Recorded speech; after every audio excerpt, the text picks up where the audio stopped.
up, you guys? My name is Aubrey and this is my channel, and today I want to talk about entrepreneurship and self-employment because I think that in today's day and age, being an entrepreneur and being self-employed is something that so many people aspire to be. And there's this kind of over-embellishment of this career choice and this career path online. You see, if you go online, whether it be on TikTok, YouTube, Instagram, Facebook, or any other social media platform out there, there are people who are really over-embellishing and glamorizing the life of being self-employed. And though being self-employed has some incredible and amazing benefits that go along with it, there are also some very real negatives that come along with being self-employed and being an entrepreneur. So today I want to talk about those negatives and some of the things that people don't tell you whenever you're self-employed. So let's get started. Now, before we begin, if you could make sure to hit that like button and hit that subscribe button for the YouTube algorithm, I would greatly appreciate it. And once you've done that, let's dig into the number one downside of being self-employed, and that is the lack of financial stability. Now, this is something that I've talked about a lot on my channel because I think it's very important for people who are self-employed to understand that this is a real factor of self-employment. And it's the fact that month by month, if you're self-employed, your income is probably gonna fluctuate quite a lot. Now, of course, this doesn't necessarily apply to people that have a real established company that pay themselves salary out of that company and that have been in the game for a long time. But for people who are just starting out, your income will significantly vary month by month depending on what you're doing and how your business is going. For me personally, I have so many factors that go into how much money I make. I have Turo, I have consulting, I have this YouTube channel, and depending on how many views I get on the YouTube channel, I can make a lot or I can make very little. Same goes for Turo. If I have a month where some of my cars are having issues and they're not being rented out, because of that, my income can be significantly affected. Now, this is a big benefit if you have a really good month and you're able to make, 20, 30K in a month. That's huge because that same thing isn't possible with a traditional 9-to-5. But on the flip side, it can be very bad if you have a really bad month and your income goes from maybe making 10K a month to making 2K in a month. And that's something that a lot of people experience. For example, like COVID-19. For me, before COVID, I was making consistently just over 10K per month. But the month that COVID happened, my income dropped significantly down to about 3K per month. That's a huge drop. And for some people, depending on how they manage their finances, that's a drop that you wouldn't necessarily be prepared for. And because of that, entrepreneurship and self-employment absolutely requires more financial planning because of the fact that you don't have the stability that comes along with it. On that same note is things like health insurance. Now, health insurance is significantly more expensive if you're self-employed. For me, being a 26-year-old, I have no pre-existing conditions. I am really fit. I have no bad habits. I don't drink. I don't smoke. I do everything right. And yet my health insurance would cost $250 per month with an $8,000 deductible, which is just absolutely insane. So as a result, I don't have health insurance. Versus, for example, my boyfriend who has health insurance for his work, his deductible is just a couple $1,000s and his payment is $100 a month. That's a huge variation for really nothing other than the fact that I'm self-employed and he isn't. And that is definitely a downside to self-employment, especially if you're somebody that has kids, has a family, and other financial obligations. The next thing about self-employment is the fact that so often, especially whenever you're first starting out, your income is directly associated with the amount of work that you put into it. Now, this is especially true for new self-employed individuals, people who are just starting out, because I think that all of us can agree that the eventual goal of self-employment is to be able to make your income more passively, to have processes in place, to have employees, to have a team to help you run your business, and thus you can leave, go on vacation, and nothing's affected. But whenever you're first starting out, especially in like the phase of life that I'm in, where I'm not exactly just starting out, but I'm certainly not established either, my income is directly affected by me at home doing my work. And whenever I travel, I do notice a hit in my earnings because of that. I notice a hit in my productivity. I notice a hit in my business. I notice a hit in my earnings. This is tough because it makes it really hard to justify going on vacation or taking a break because you know that as long as you're working, your income will continue to grow, but the second that you stop, your income will slow down as well. And that's tough. Whenever you work a traditional 9-to-5, you'll traditionally have vacation time, you'll have paid time off, you'll have those sorts of benefits. But whenever you are self-employed, those same benefits don't exist. So I think that this can oftentimes foster a workaholic type of attitude, and I know that this definitely applies to me, is that I know that my income is directly affected by my work ethic, and thus I push myself incredibly hard. This oftentimes isn't an issue, but it can absolutely become an issue later on down the road, especially if you're somebody that needs to take vacation, if you need to take time off, if you have a family that you need to take care of.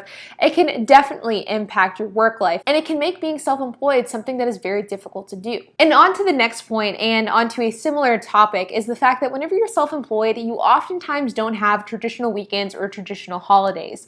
Now, there are a lot of careers out there that don't really have weekends. For example, my boyfriend's a car salesman, and he absolutely doesn't have a true traditional weekend. There are dozens of other professions that are the exact same way. But in my experience being self-employed, the existence of a 9 to 5 and having time off and having a weekend, it really is non-existent. Like my workday, and I'm sure anybody who owns a business can relate to this, my workday doesn't end at 5 o'clock, and my workday doesn't start at 9. My workday ends whenever the work is done, and my workday starts whenever it needs to start. Sometimes that's 8 o'clock in the morning, sometimes it's 9 o'clock in the morning, sometimes that's 5 or 4 o'clock in the morning. It really is kind of whatever needs to get done, that's when I start my workday.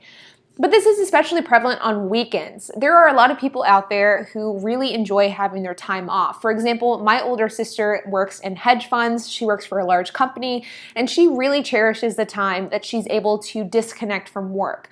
Once she ends the day at 5 or 6 o'clock p.m., she is done. She doesn't think about work, she doesn't do work, and she really enjoys that time.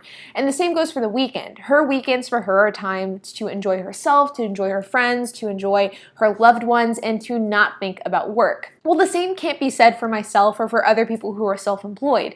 I work Saturdays, I work Sundays, I work virtually 7 days a week in some capacity. In fact, the amount of days per year that I actually take off where I don't do any work, I can probably count on both of my hands, which means I probably only take a handful per year. The fact is that whenever you're self-employed, it's really difficult to disconnect from work and truly take time off. And that includes weekends, it includes evenings, it includes early mornings. And because of that, I think for some people it's really hard to be self-employed because of the fact that you don't have that disconnection, because of the fact that it's really hard to draw that line between your personal life and your work life. And I know for me personally, that line is extremely fuzzy, if even existent at all. I'm a big believer that anybody can be successful in self-employment and in business if they're willing to work hard enough and if they have a good enough work ethic. I think that at the end of the day, there's a lot of people like myself who aren't incredibly intelligent. Like for me, I am not the smartest person in the room ever. Like I would consider myself to have very average intelligence, but I have a really good work ethic. And I often pride myself on the fact that I am more often than not going to be the hardest worker in the room. And I think that that's the case with a lot of self-employed people, is that you don't have to be super smart. You just have to be an incredibly good worker in order to succeed in self-employment or in business. But the fact is that there are just some people out there that are not cut out for self-employment, and that's okay. Maybe it's because of the fact that they're like my sister and they really enjoy having their time off. Maybe it's because of the fact that the financial instability that comes with self-employment is something that just simply isn't for them. Maybe they have too many financial obligations like newborn children or a family to take care of. Whatever the case is, I think that there is this over-glamorization of entrepreneurship and self-employment. And I think that as awesome as it can be to be self-employed, I think it's equally as important to acknowledge the fact that not everybody can or should be self-employed, and that's okay. That having a traditional 9 to 5 job is a absolutely great thing to do. I think that so often online, while you're seeing these people over-glamorizing entrepreneurship, you're seeing those same people almost shame the traditional 9 to 5, saying that if you work for a company, you're somehow lesser than the people who are willing to work for themselves. And I think that that absolutely could not be further from the truth. The fact is that some people's lifestyles are better suited for entrepreneurship, and there are other people who prefer to have a traditional 9 to 5, that prefer to have the stability and the structure that comes along with a corporate job.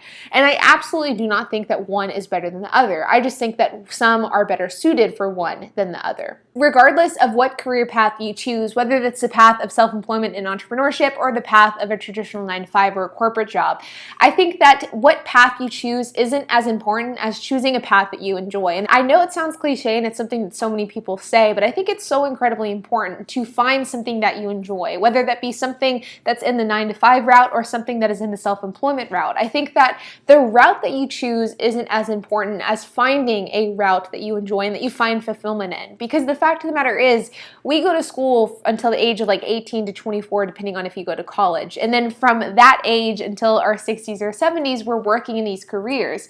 And I just cannot imagine spending 40 to 50 years of my life working in a career that I hated. And I think that it's super important for everybody to take the time to figure out what you want to do that you actually enjoy and that you actually find fulfillment in. And whatever that is, I think that you are bound to be successful in it, because it's so much easier to put energy and effort into something you like rather than forcing it day in and day out for something that you hate. But you guys, I would love to hear your thoughts on this. I think that this is an interesting topic because I'm a big believer that people are better suited for things over others, and that not everybody is created equal in what they're good at and what they are more apt to be doing in their career. So I would love to hear your thoughts about this. Make sure to leave a comment down below. And while you guys are at it, make sure to hit that like button, hit the subscribe button, and hit that notification bell. And I will see you guys in the next video.